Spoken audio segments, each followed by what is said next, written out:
27 years ago, at the height of the first Intifada in Israel, an IDF soldier named Gadi Rimon was shot outside of the town of Ramallah. The Arab gunman assumed he was dead and moved on. Shortly after, a young Israeli named Shlomo Bergman happened to be driving by and saw Gadi bleeding on the ground. He brought him into his car and sped off to the nearest Israeli hospital. As they wheeled him into the emergency room, the chief resident, Rafi Tekeh, called for units of blood, summoned the trauma and surgical staff, and oversaw the procedure needed to save Gadi's life. Shlomo, realizing there was nothing more he could do, decided to go home. Gadi's parents arrived at the hospital minutes after Shlomo left. Several hours later, the doctors told them that the surgery was going well and that their son Gadi was going to survive. 2 weeks later, Gadi returned to his home in Ashdod.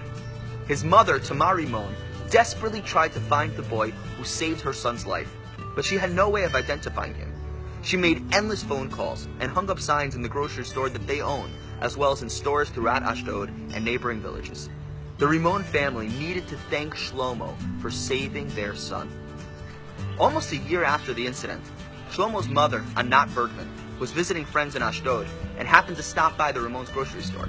At the checkout counter, she saw one of the posters and realized that this poster was describing her son. She walked over to Mrs. Rimon, who was working at the store, and asked her who put up the sign. When Mrs. Rimon said that it was her, Mrs. Bergman stared at her in disbelief. "I can't believe you are the mother of the soldier my son saved. Look at me! You don't remember me?" "I'm so sorry," Mrs. Rimon replied, "but I don't believe that I do. Have we met?" Mrs. Bergman said, 22 years ago, my husband and I were living here in Ashdod with our 2 children, and one day I came into your supermarket crying. I was pregnant at the time, and I was about to arrange with my doctor to end my pregnancy.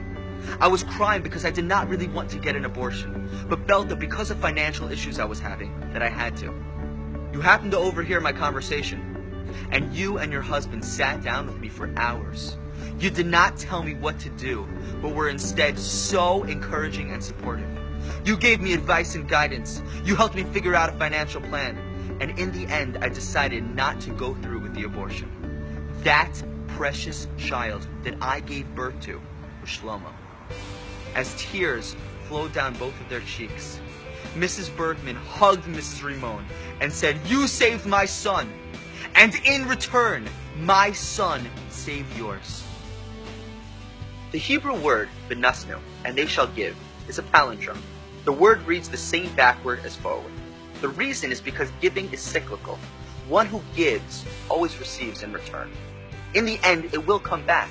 You just never know how. Tamar Rimon made the decision to help a complete stranger out of pure care and concern. She did not expect anything back. Yet, divine providence orchestrated that she would receive the greatest gift, the life of her son. Giving to others is one of the greatest privileges that we have in life, and our acts of kindness create ripple effects that impact the world in ways that we can never imagine.